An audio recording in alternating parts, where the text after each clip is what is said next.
transformiste le plus rapide au monde. C'est l'invité des 5 dernières minutes. Bonjour Arturo Brachetti. Enchanté. Bonjour. Enchanté aussi. Entre nous, oui. Arturo Brachetti, ça Tu veux savoir mes secrets? Ouais, mais je sais bien que vous n'allez pas me les donner. L'âge, non. Hein. Non. Les secrets, on s'en fout. Ça sert à quoi de se changer en 1 seconde et demie? Ça peut être très utile, par exemple, quand on fait l'amour sur l'ascenseur. Oui, c'est vrai. J'ai appris comme ça. Ouais. Mais par exemple, tu es là, tu veux aller à une fête, tu t'organises, par exemple, tiens, si moi je dois aller à une fête et j'ai pas beaucoup de temps, voilà. Par exemple, je peux dire, tiens, je vais utiliser ça, je fais 1, 2, 3 et voilà, c'est la fête. Tu vois, c'est la classe italienne. Oui, c'est pas mal, utile ça, parce que si tu vomis tout de suite, tu peux l'utiliser comme ça. Voilà. Mais comment et est-ce que vous pouvez vous rechanger illico comme avant? Eh non. Ah, ça c'est pas. Faut me le dire avant. Bien sûr que je peux le faire. Il faut que je m'organise. C'est pour ça que vous, les femmes, vous êtes tellement lentes. Parce que le matin, vous dites, oh, je mets ça, ou ça, ou ça, ou ça. 20 minutes. Oh, et les hommes, non? Un peu moins. Mais peut-être oui, les metrosexuals. Tu connais le mot? Metrosexual. Oui, c'est fashion victim, c'est ça. Se changer comme ça aussi rapidement, ça demande un entraînement quotidien ou bien une fois qu'on a attrapé le truc, c'est bon, on moi, déroule? je répète quand il faut. Quand je me trompe, alors je répète. Sinon, dans la vie, je fais la gymnastique. La nuit, par exemple, je me mets en caleçon et je fais la gymnastique la nuit devant un miroir. Parce que quand tu es en caleçon, tu vois la bédaine, tu vois. Tu es là, devant le miroir, tu dis, oh mon Dieu, là. Et alors tu dis, bon, je vais faire les exercices. Et puis je fais la diète. Mais enfin, comme tous les athlètes, les gens qui ont besoin de maintenir l'agilité. Bon. Votre dernier spectacle s'appelle le Comedy Magic Show. C'est à découvrir au Palais Royal jusqu'au 2 novembre. Ensuite, vous partez en tournée toute la France, partout Suisse, en France, Belgique. Jusqu'au 5 janvier. Pour la France. Et là, sur scène, vous n'êtes pas seul, vous êtes avec 7 illusionnistes. Oui. Pourquoi cette envie d'être à plusieurs? On est 8 sur scène au final, donc à la fin, je suis tout habillé en blanc. Ils sont tous plus petits, alors ça fait très Blanche-Neige et les 7 nains.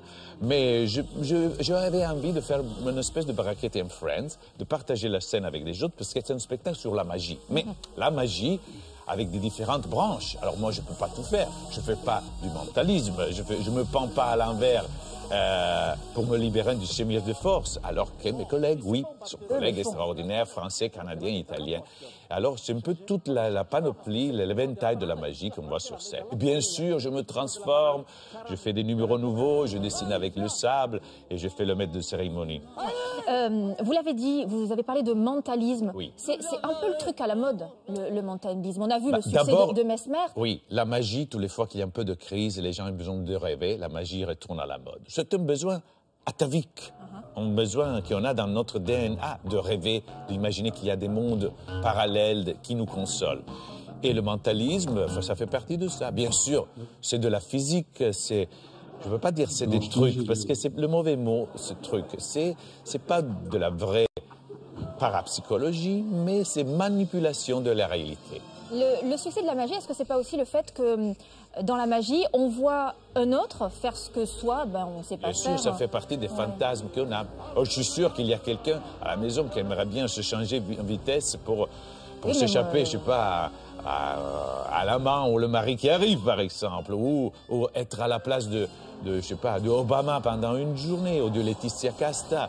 Les gens disent, si je serais là, qu'est-ce que je pourrais faire pendant 1 heure, 2 heures, une journée? Tout le monde a imaginé ça dans sa vie, non? Eh bien, et tu vois quelqu'un qui le fait sur scène avec des trucs, bien sûr, on se laisse aller et ça nous comble la petite case de fantasme. Merci beaucoup, Arturo Brachetti. Donc, j'aimerais bien que vous nous le refassiez, mais... À la maison, ok? À la maison. Ou après? Oui. J'ai même des caleçons pailletés phénoménales. Bon, le spectacle, donc, le Comedy Magic Show au Palais Royal. On l'a dit tout à l'heure, c'est jusqu'au 2 novembre et ensuite, partout en France, jusqu'au 5 janvier. Vous faites ça le comble à chaque fois? On espère. Mais tu sais, il y a la crise, mais je pense que les gens, quand ils ont une famille, et je les comprends, et ils doivent investir sur un spectacle live, ils pensent 2-3 fois, mais... Il faut dire que nous, on a une bonne machine de guerre de spectacle. Il y a 35 numéros sur 1h30 de spectacle. Et surtout, c'est un spectacle aussi touchant et poétique. Pas seulement boum, la surprise. Les gens, à la fin, ils ont une petite larme et c'est le fameux retour à l'enfance. Tu vois?